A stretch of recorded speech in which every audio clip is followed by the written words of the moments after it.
नमस्कार, आप देख रहे हैं टीएनपी न्यूज। मैं हूं आपके साथ दीक्षा चौधरी। प्रधानमंत्री नरेंद्र मोदी आज गुजरात के दौरे पर है। अहमदाबाद में साबरमती में महात्मा गांधी आश्रम में पुनर्विकसित कोचरम आश्रम का उद्घाटन किया और गांधी आश्रम स्मारक के मास्टर प्लान का शुभारंभ किया। वहीं इस कार्यक्रम को संबोधित करते हुए पीएम मोदी ने कहा कि बापू का ये साबरमती आश्रम हमेशा से एक अद्भुत ऊर्जा का केंद्र रहा है। जब भी किसी को यहाँ आने का अवसर मिलता है, हम बापू की प्रेरणा को अपने भीतर स्पष्ट रूप से महसूस कर सकते हैं। सत्य और अहिंसा के आदर्श, देश के प्रति समर्पण का संकल्प, गरीबों और वंचितों की सेवा में ईश्वर की सेवा का भाव, साबरमती आश्रम बापू के इन मूल्यों को आज भी जीवित रखता है।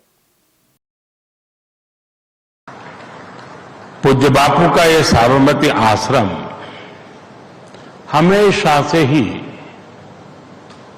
एक अप्रतिम ऊर्जा का जीवंत केंद्र रहा है और मैं जैसे हर किसी को जब जब यहां आने का अवसर मिलता है तो बापू की प्रेरणा हम अपने भीतर स्पष्ट रूप से अनुभव कर सकते हैं। सत्य और अहिंसा के आदर्श हो, राष्ट्र आराधना का संकल्प हो, गरीब और वंचित की सेवा में नारायण सेवा देखने का भाव हो, साबरमती आश्रम बापू के इन मूल्यों को आज भी सजीव किए हुए हैं। आज 12 मार्च वो ऐतिहासिक तारीख भी है। आज के ही दिन बापू ने स्वतंत्रता आंदोलन की उस धारा को बदला और दांडी यात्रा स्वतंत्रता के आंदोलन के इतिहास में स्वर्णिम अक्षरों में अंकित हो गई। आजाद भारत में भी ये तारीख ऐसे ही ऐतिहासिक अवसर की नए युग के सूत्रपात करने वाली गवाह बन चुकी है। 12 मार्च 2022 को इसी साबरमती आश्रम से देश ने आजादी के अमृत महोत्सव का शुभारंभ किया था। दांडी यात्रा ने आजाद भारत की पुण्य भूमि तय करने में, उसकी पृष्ठभूमि बनाने में, उस पुण्य भूमि का पुनः स्मरण करते हुए आगे बढ़ने में एक अहम भूमिका निभाई थी। और अमृत महोत्सव के शुभारंभ ने अमृत काल में भारत के प्रवेश का श्री गणेश किया। मध्य प्रदेश के मुख्यमंत्री डॉक्टर मोहन यादव ने कहा कि आज खजुराहो से दिल्ली के लिए एक नई Vande Bharat semi high speed train को हरी झंडी दिखाई गई है। भोपाल राजगंज मंडी हिरदाराम नगर से एक नई रेलवे लाइन का भी आज उद्घाटन किया गया है। रेलवे में करीब 15,000 करोड़ रुपए का काम चल रहा है। मैं एक बार फिर रेल मंत्री और भारत सरकार का आभार व्यक्त करता हूं।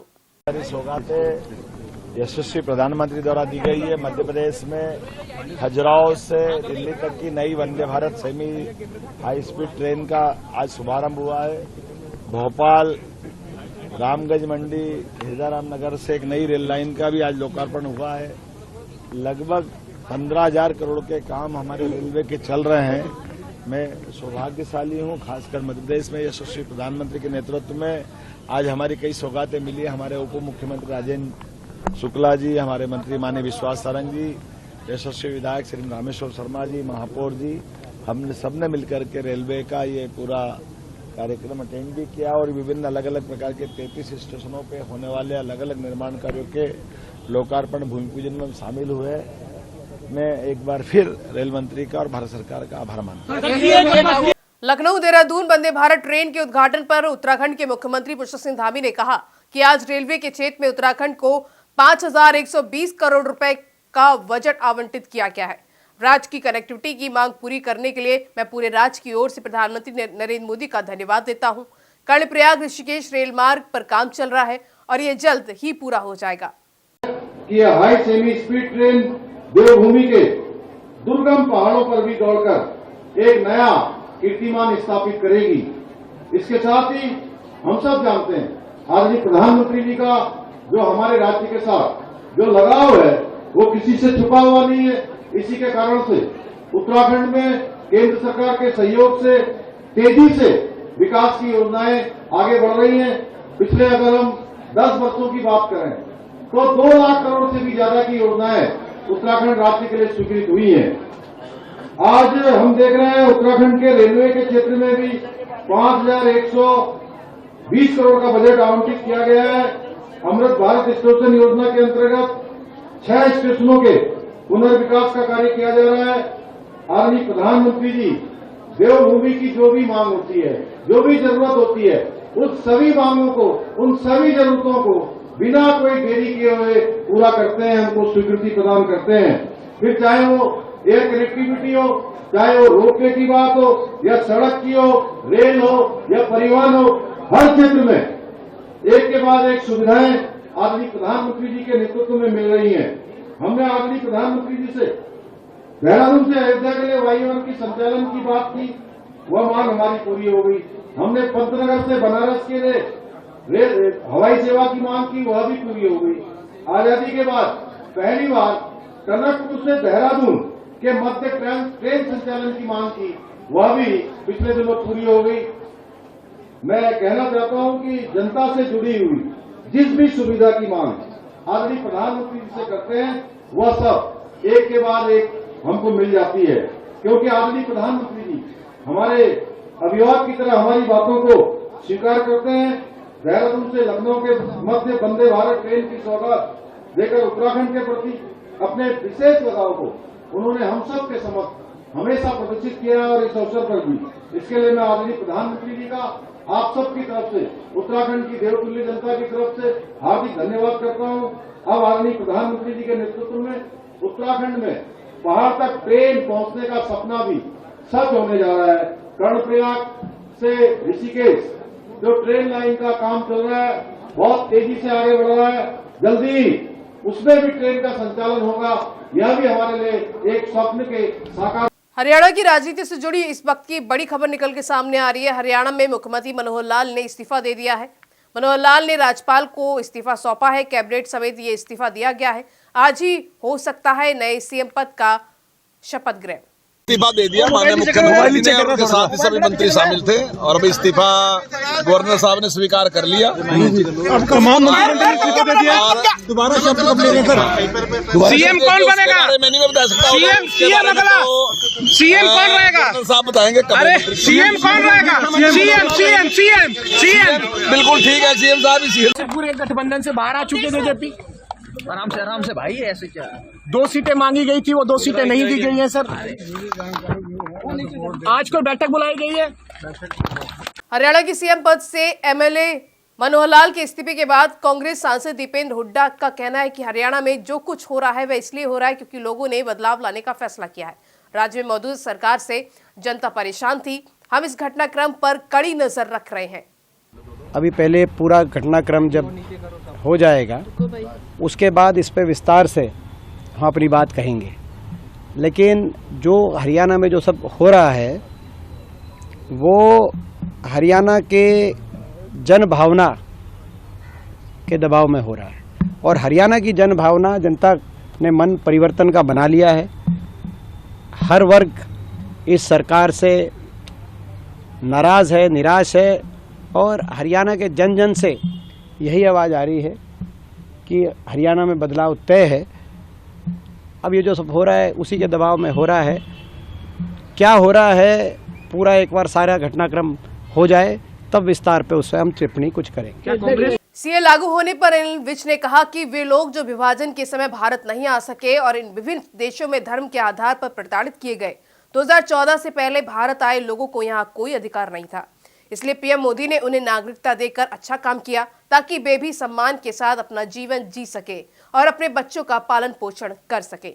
बुद्धिहीनता के साथ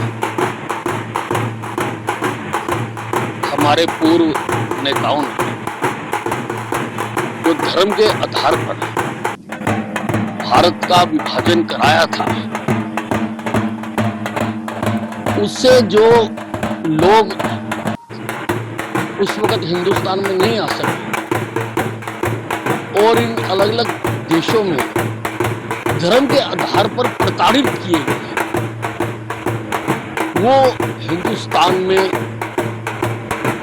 जो 2014 से पहले के आए हुए हैं, उनकी नरक की जिंदगी है। वहां से छोड़कर आ गए हिंदुस्तान में, यहां उनका कोई अधिकार नहीं है। इसलिए उनको नागरिकता देने का ये बहुत बड़ा काम किया है मोदी जी ने, ताकि वो भी शान से अपनी जिंदगी जी सके, अपने बच्चों को पाल सके, उनको बड़ा कर सके। बरेली में सीए अधिसूचना जारी होने पर अखिल भारतीय मुस्लिम जमात के अध्यक्ष मौलाना साबुद्दीन रजवी बरेलवी ने कहा कि भारत सरकार ने सीए कानून लागू किया है। इसके बाद उन्होंने कहा कि मैं इस कानून का स्वागत करता हूं, जो कि ये बहुत पहले किया जाना चाहिए था। वहीं इस कानून को लेकर मुसलमानों में गलतफहमियां हैं, क्योंकि इस कानून का मुसलमानों से कोई लेना देना नहीं है। हालांकि पहले पाकिस्तान, अफगानिस्तान और बांग्लादेश से आने वाले गैर मुसलमानों को नागरिकता देने के लिए कोई कानून नहीं था, जिन्हें धर्म के आधार पर अत्याचार का सामना करना पड़ता था। इसलिए कानून बना दिया गया है और इस कानून से भारत के करोड़ों मुसलमानों पर असर नहीं पड़ेगा और इस कानून से किसी भी मुस्लिम की नागरिकता नहीं छीनी जा रही है। साथ ही कुछ राजनीतिक लोगों ने मुसलमानों के बीच गलतफहमियां पैदा की हैं, जिससे भारत के हर मुसलमान को सीएए का स्वागत करना चाहिए। भारत सरकार ने सीए कानून लागू कर दिया है, उसकी नोटिफिकेशन जारी कर दी है। मैं इस कानून के लागू किए जाने पर इसका इस्तकबाल करता हूं, स्वागत करता हूं और ये लागू बहुत पहले किया जाना चाहिए था। खैर देर आयत दुरुस्त आयत। इस कानून के ताल्लुक से मुसलमानों के दरमियान बड़ी गलतफहमियां हैं, उस गलतफहमियों को दूर किया जाना चाहिए और मैं बताना चाहता हूं कि इस कानून से मुसलमानों का कोई लेना देना नहीं है। सीए कानून से सिर्फ अफगानिस्तान, पाकिस्तान, बांग्लादेश से जो गैर मुस्लिम आए हैं, भारत में सालों से रह रहे हैं और इनको शहरियत, नागरिकता नहीं मिली है, तो ऐसा कोई कानून नहीं था कि इनको नागरिकता प्रदान की जाए, दी जाए।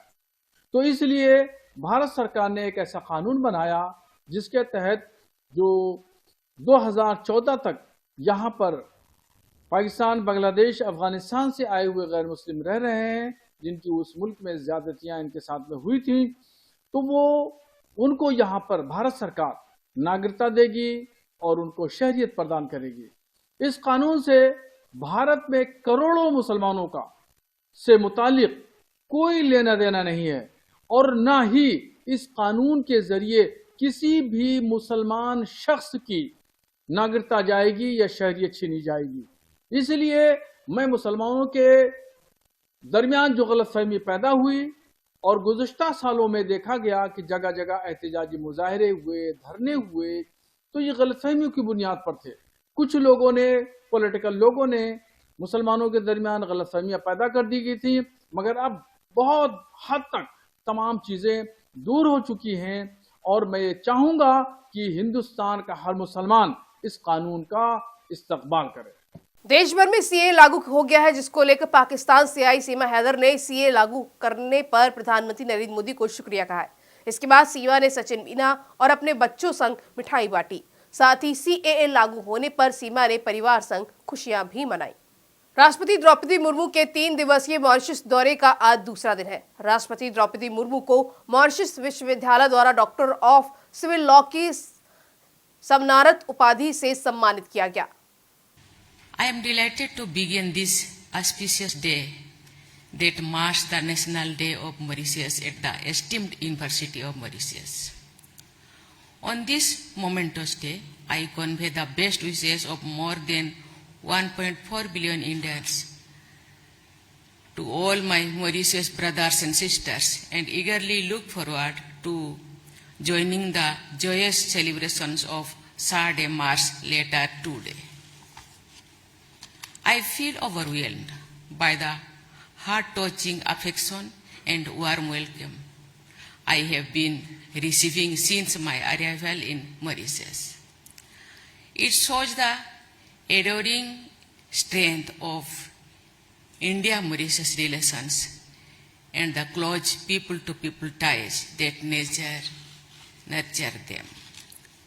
Standing among you all at the University of Mauritius today, I am reminded that education has been a key instrument in shaping this special relationship between our two countries, as well as the destiny of Mauritius in 901.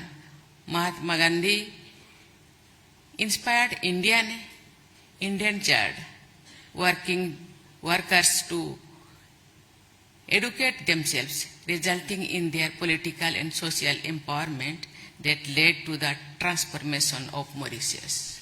उधर UP के सोनभद्र में परचून की दुकान पर शराब बेचे जाने का मामला सामने आया है, जहां शिकायत के बाद एसपी ने आरोपियों की गिरफ्तारी के लिए टीम लगाई है, जिसको लेकर एसपी डॉक्टर यशवीर सिंह ने बताया कि परचून की दुकान पर शराब बेचने की जानकारी मिली है, जिसके लिए टीम जांच कर रही है। इसके बाद दुकानदार के खिलाफ कार्रवाई की तैयारी की जा रही है। वहीं आबकारी विभाग के अधिकारियों ने शराब बिक्री पर बड़ा खुलासा किया है। उन्होंने कहा कि शराब के ठेकेदारों को अधिक मात्रा में शराब उपलब्ध करा दी जा रही है, जिसकी वजह से उन्हें परचून की दुकानों पर भी बेचने के लिए दिया जा रहा है।